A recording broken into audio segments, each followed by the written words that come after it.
There were boo birds early, not coincidentally, bookended by a few ugly 3-and-outs, but in the end, Notre Dame wins 28-3 over Miami of Ohio. I'm Tim O'Malley with Tim Prister of Irish Illustrated, John Brice of Football Scoop, and this is Irish Illustrated Instant Analysis, brought to you by the RVMH Hall of Fame in Elkhart, Indiana. Tim Prister, very ugly start. Riley Leonard redeemed himself running the ball. I don't think Notre Dame fans are going to appreciate his strengths until he ameliorates the weaknesses, and that is he's a very inconsistent passer. Yeah, there's no doubt, and he will go into the game 5 as an inconsistent passer. But credit to him when he had to put it together, and when he certainly could hear the boos, although he said he wasn't sure that was actually happening. He put together two really nice drives. Yeah. The first one, 4 passes that went for first downs, drew an interference call, scored a touchdown, and then the second drive he completed a deep ball to Bo Collins. So he did what he had to do and played with more confidence. But boy, it was a very ugly start, and it certainly felt like if the Notre Dame coaching staff was ever going to pull the trigger, it was going to be at that point. But it was only 3-0, and so when we get and to they the were point, 3-and-outs, not pick sixes. right, As you pointed out, right. We were If it's here. if you're down 10-0, 14-0, a little bit different, but they were within shouting range, and he put them in front for good. And John Brice, credit where credit is due as well. Other than a little bit of a slog in the third quarter, it would have been 5 nice scoring drives. Riley Leonard with a really nice run, 44-yard run, fumbles, ball security. He went high, and that's Riley Leonard always looking to fight for more yards. It's almost good that it happened there because that can be costly later on. He's always going to be running. He's always going to be looking for those extra yards.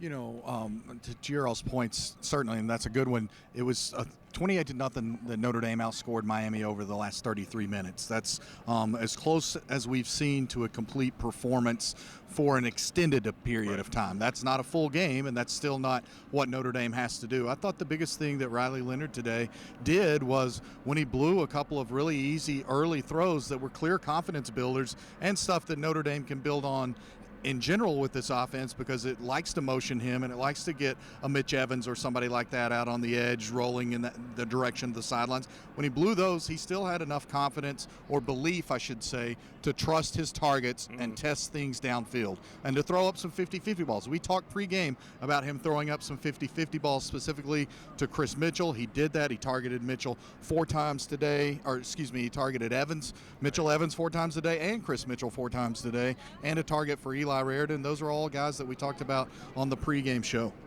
And Tim Priester, if we talk about targets downfield, the secondary was fantastic. I tried to chart coverage wins. I knew this would be a big game for it. I had 17 from the secondary, 8 pass breakups. Part of that, interception by Christian Gray. That was a huge pick by Christian Gray, and he's better get used to it because he's going to keep getting tested, including next week. Great stat provided by you after the game.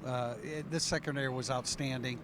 And, what they held Brett Gabbert to 14 for 35, 119 yards, and 2 interceptions. He's not a real big guy, and if you get some pressure on him, he will make some mistakes. And when you have Boubacar Traore on the field, you're generally going to get pressures from him. He is really, really developing, getting more snaps now. And so I realize it's very frustrating, when you watch Notre Dame's defense sometimes, because we all hear about 32 yards rushing per game, and they end up, Miami of Ohio ends up with 100 yards rushing and a gash here and there. But at the end of the day, Al Golden's defense did what it always does. It keeps points down. Yeah. Miami of Ohio scored 3 points. It didn't always look pretty, but it was very effective, and you're absolutely right. The secondary was outstanding. The special teams of Notre Dame kept some points down today too, John Brice, and you asked that question post-game. James Rendell, however, breakout performance, quality punting, 4 punts, 2 over 50 yards, 2 others pinning, which he has done well. These are actual nice-looking pins as well, though, with some hang time. But the rest of the special teams had a rough day. Yeah, I think Rendell averaged right around 47 yards a kick. 2 more inside the 20 gives him 7 on the year through just 4 games, and through maybe 19 punts overall now. That's a really good ratio for inside the 20. Special teams continues to be a problem in other areas, and it's very troubling because Marcus Freeman coaches one of the punt teams for Notre Dame. There's very heavy involvement from the entire coaching staff in this. Marcus coaches punt coverage, and Notre Dame had a play today where it had too many men in the backfield, not enough men on the line of scrimmage, and it cost them 5 yards. Or James Rendell, I don't know if that would have changed because that was a punt that got moved from the 17 to the 22, right. So maybe he still got credit. We saw another mishap on field goal, and we learned that they had tried a new snapper and immediately went back to Reno Monteforte after that. Still some issues to work out there, and also tying it all together, still some issues with the offense. But I asked Marcus Freeman post-game about the need to have a dual-threat quarterback, especially with the rebuilt offensive line, and his thing was more, we're going to play to the strengths of our team. It's our job as coaches to tailor a plan that fits our players. Our best player that gives us the best chance to win right now is Riley Leonard. Marcus Freeman emphasized that without doubling down on that. He just made it very clear that he's tired of talking about it, and then Riley Leonard's a starting quarterback.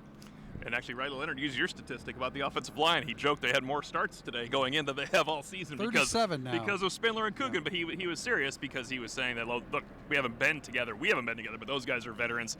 He had a lot of faith in them, and they helped Jeremiah Love. Jeremiah Love is the consistent part of this offense. I think Mitchell Evans would have been. Jeremiah Love, 4 games. He only had 11 carries again today, 60 yards. But that touchdown, that pretty much ended the game, make it 28. And Riley Leonard's throw to Bo Collins, I think, is what finally gave people some breathing room in this game where you felt, all right, they should control this the rest of the way. Yeah, I think Miami of Ohio did a little bit of what we said in the pregame. A lot of times they had 7 guys in the box and said, okay, throw the football. Riley Leonard tried to do that early and didn't do very well at it and picked up as he went along. But, a quiet day for Jeremiah Love, 60 yards on the ground. Notre Dame ended up with 158 on the ground. In addition to Riley Leonard's. 143. Leonard's, 120 plus, whatever it was. So, it's not, we're not pretending that this is pretty, but the fact of the matter is they're not changing quarterbacks. The only way they're going to change quarterbacks is if Riley Leonard is injured or, like we said, you fall down 10-0, 14-0, and nothing is working. Right or wrong, that's what the coaching staff believes. And Riley Leonard, after a really, really poor start with some throws, he proved the coaching staff right that he was going to hang in there and get better as the game went on. He didn't look great all the time, but he was the offensive MVP of the game. It is part of the structure of Notre Dame's offense. He is going to be the offensive MVP of the game, good or bad. I'm not sure if that's going to work out perfectly against every team, but he compiles yards, and to his credit, toughness battling through. That is Riley Leonard's number one trait. He said after the game, my job is to win. We won the game. Yeah, and I would contend that Riley Leonard's running has also been a consistent element of the Notre Dame offense for, 14 out of 16 quarters. Right. Only the second half against Northern Illinois. It was an important 2 quarters. When he was injured. You're right, yeah. Northern Illinois lost today, throwing that in there. In overtime to Buffalo, bad loss for Notre Dame again. Northern Illinois has beaten them twice now. But the other thing with Riley Leonard that stood out to me today, again, something we talked about this week and on pregame, is he looked more in the middle of the field. We saw him complete more passes today in the middle of the field, potentially than what he completed in the middle of the field the previous 3 games combined. We'll have a lot more coming up on Irish Illustrated Overtime. You can follow that on our Facebook page or YouTube channel. Until then, this has been Irish Illustrated Instant Analysis, brought to you by the RV Manufactured Hall of Fame in Elkhart. For Tim Prister, John Brice, I'm Tim O'Malley. We'll talk to you soon.